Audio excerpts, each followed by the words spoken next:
Hello and welcome back to the series where I talk about a random piece of music from my collection. Today I'll be talking about In the Land of Grey and Pink by Caravan.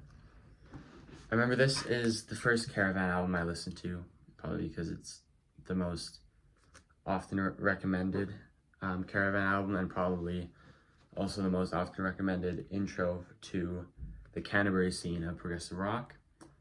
As I said in the last Caravan video, which is really short, Canterbury scene is an offshoot of progressive rock. It kind of happened at almost the exact same time. To me, I kind of think of it as a more whimsical, quintessentially English, sometimes jazzy, and mostly poppy version of progressive rock. This doesn't say the track listing on the back. I don't quite remember the track listing. Let's talk about all the songs. So it opens with Golf Girl, which I always remember I listened to a lot because it was the only one of their only songs that has a live performance on YouTube. I don't know if they just get blocked very often or the live videos are rare, but they recorded this song on Beat Club, which is a German music show, or it was. It's not, obviously not on anymore. But you know, it's really hard for some of these if they're really a pop song or a progressive rock song.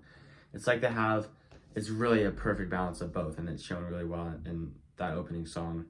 Winter Wine is one of the longest song on side one. I don't really have much to say about that. Oh, actually, let's go back to Golf Girl. I always like the lyrics on this song. It's like very charming about being a golf girl and then golf balls raining down on you on a golf course. And Love to Love You and Pigs and Tonight Pigs Will Fly is one of the more fast-paced songs on it. It's more like it's really whimsical, I think is the best word to describe it. And I love the chorus, and then there's also the great lyric, and he said, without a tonal feeding glance, I like to get deep down inside your pants.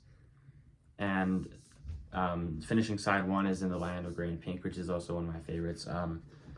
It's a bit slower, but it's probably, I don't know if Winter Wine is slower. I seem to forget that track a lot.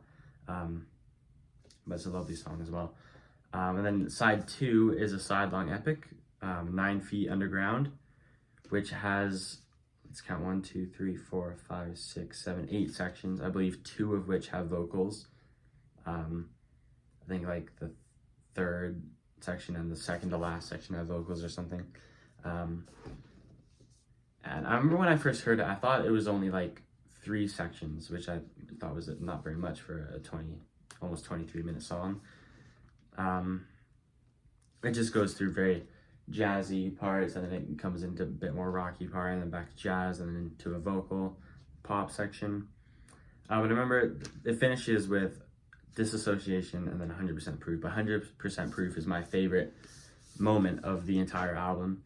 Every time I listen to this album, I'm waiting for that moment. The entire album, even from the moment it starts, it's has a very rocky guitar riff mirrored by keyboards, and it's very heavy, which is surprising from an album like this. And it's a great way to finish the record. I remember the first time I listened to this, I mean, I'm almost done high school now. I have like 1 week left, but I always walk to school, and it's about, depending on which way you go, it's about a 30-minute walk. But I remember it was just recently after I discovered that a faster way to walk, which you can just walk on the path, which is about like, if you walk at my speed, about like 8 minutes shorter. So it's about, if you go each way, if you walk there at home, then you can listen to side one of an album on the way there, side two on the way back. It's about perfect timing.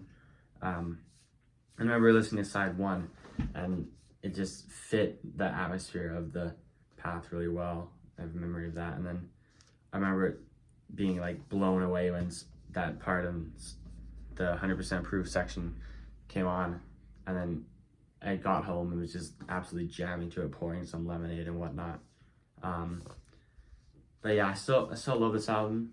It's a very good introduction to Canterbury, and honestly, I think it's a very good introduction to progressive rock as well, because it as an album, it's progressive, it's more poppy though, and it has a sidelong epic as well, which is, I think, you shouldn't, when you're getting into prog, you shouldn't delay listening to a sidelong epic.